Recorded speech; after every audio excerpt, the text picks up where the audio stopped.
لك على حاجه، تعرف ان في اماكن اتقفلت خالص بقى مبقاش حد بيزورها خالص، مش عشان هي اماكن وحشه ولا فيها خراب ولا اي حاجه، بس عشان حاجات غريبه جدا بتحصل جواها. صح ولا لا؟ الأماكن اللي هقولها دلوقتي كلها حقيقية وأي حد يقدر يزورها. اول مكان معانا وهو جزيره العرايس المسكونه.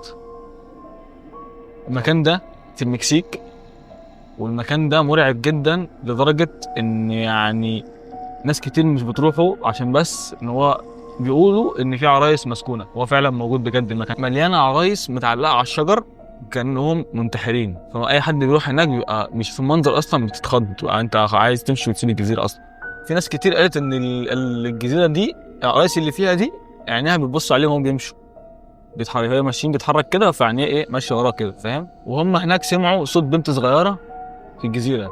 اي حد بيروح هناك كده، اي حد بيروح هناك بيسالوا الناس اللي حصل هناك، بيقولوا لهم ان هو سمع صوت بنت صغيره هناك في الجزيره. واللي بيدخلها بقى بيقولوا انه عمره ما بينسى شكل العرايس دي اساسا خالص بقى في حياته كلها، بيقعد يحلم بيها وبتطلع له فهو كده خيالات. جزيره مرعبه لا اكثر قوه.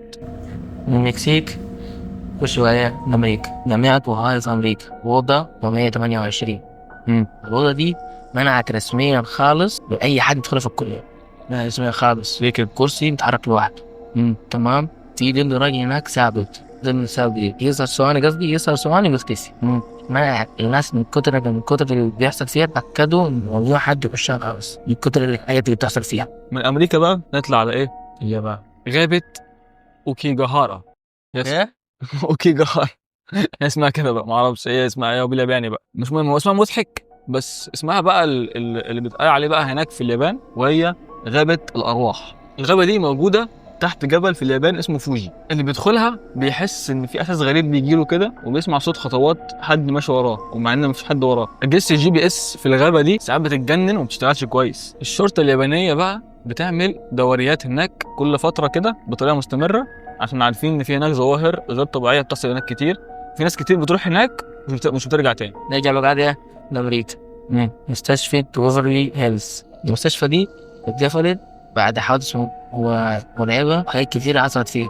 اتقفلت خالص. في ناس كانوا بيروحوا يزوروها، صوروا ظلال كانت ماشية، يعني شفت صورتها الوقت كانت ماشية في الممرات ومفيش حد ايه كان معاهم. صوروها. حلو. في أبواب في المستشفى دي كانوا صوروها برضه بتقفل وتفتح لوحديها. تمام. بس في واحد بيصرخ من غير ما حد يكون معاه ولا حد، الصوت ده مش بتاع حد، مش عارفين بتاع مين، بيصرخ لوحده. كل مكان في الفيديو ده موجود وحقيقي فعلا موجود على ارض الواقع، وممكن تزور بنفسك كمان. وبس يا جماعه كده يكون الفيديو بتاعنا خلص، اتمنى يكون عجبكم. ما تنسوش اهم حاجه تصلوا على النبي وتعملوا لايك وشير وسبسكرايب. بس سلام.